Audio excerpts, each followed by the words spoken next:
Watching a working woman. As always, she wakes up just before the alarm goes off. As always, she looks at the clock and smiles, but then turns it off before it would start ringing. She doesn't want her child to wake up, not yet. As always, she gets up in the dark and walks into the bathroom. As always, she closes the door first before she turns on the light. As always, she quickly looks into the mirror. Yes, that's her. 40 years old, mother of one, single, working. Would others see a difference from last week, last month, last year? She never does. To herself, she's always the same, sometimes more tired, that's all. As always, she then takes a shower, a progressively hot shower and very cold in the end. She dries her hair.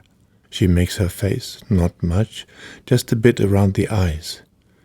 But she always puts on lipstick. As always, she opens a crack in the blinds, at eye level, to look at the weather. Only then she selects a dress and puts it on. Quite often she takes it off again and chooses another one. As always, she prepares breakfast for her son and for herself just a cup of coffee. She'll have a bite at the office later. Then she kisses her little boy on the forehead and welcomes him into the day. He's 8 now, soon to be 9. They have breakfast together, sitting next to each other, both looking in the same direction, out of the window, over the rooftops, up to the TV tower. As always, he's still in his dreams, but then again, he never remembers any of them.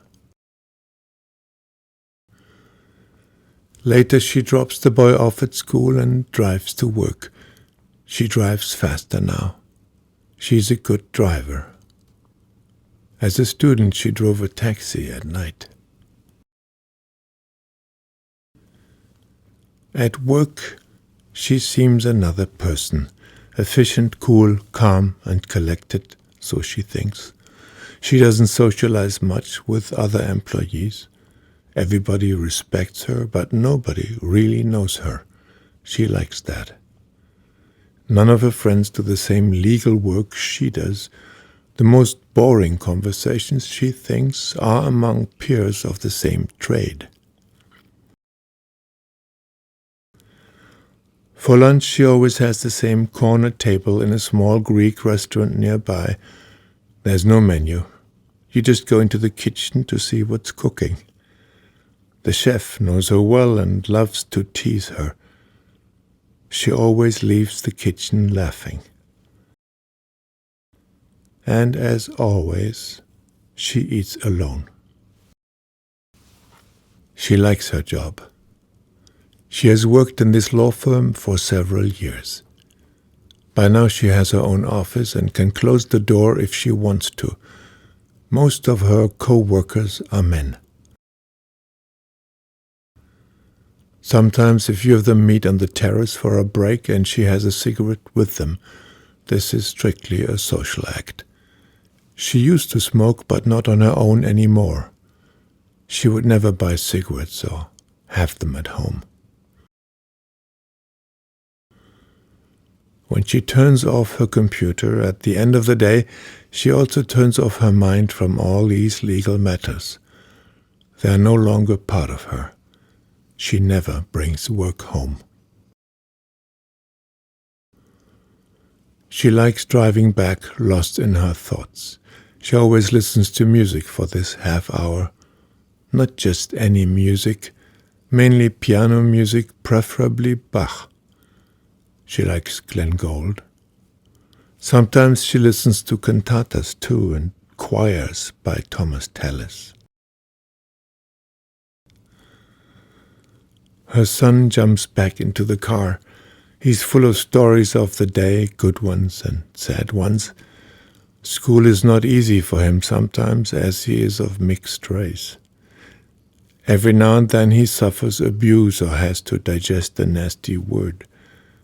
Nothing his mother can do to help, except telling her son to be strong and good and forgiving and not hold grudges. Sometimes the two of them go for a walk. Very rarely they go shopping, because he doesn't like that so much. And yes, sometimes she thinks that life with a girl would have been easier. Once a week they see a movie. Just the two of them, often the only people in the cinema on a late afternoon. Which films? They mostly decide because they like a title, like Early Spring, or Good Morning, Billy Elliot, It's a Wonderful Life, or The Wizard of Oz.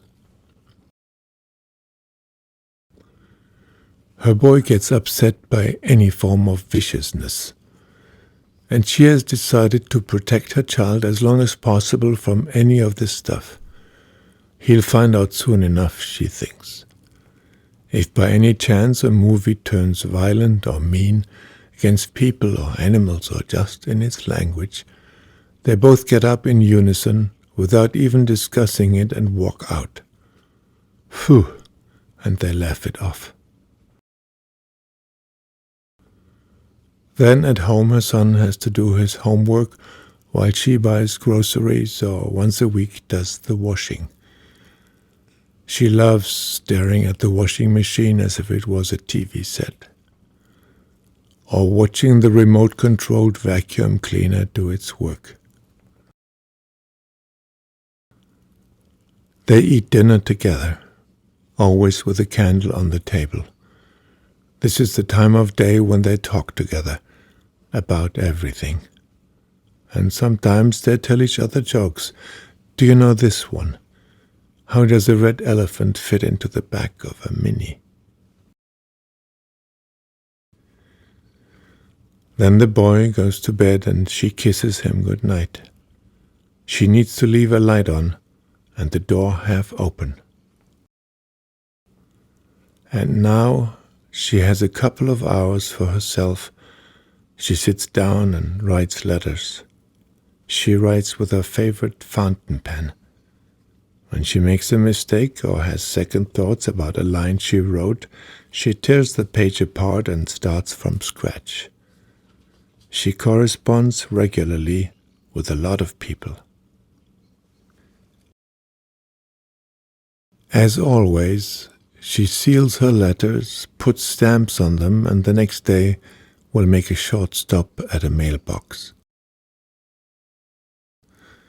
Then she goes to bed, but as always reads for another couple of hours.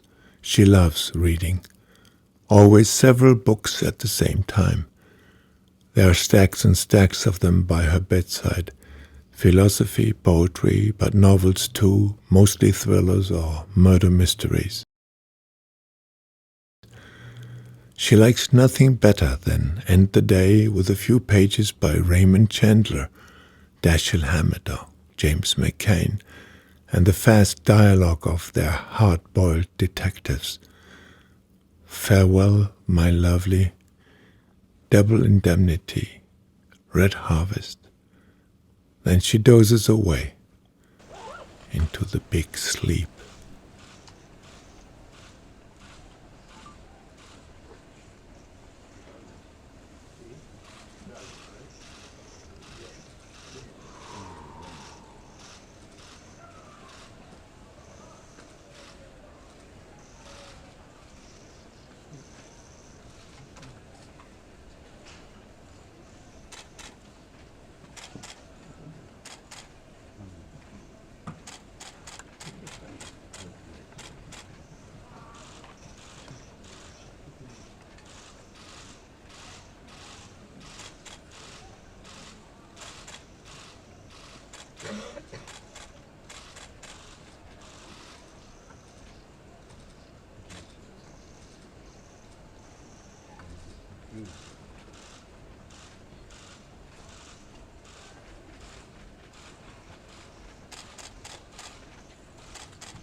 computer.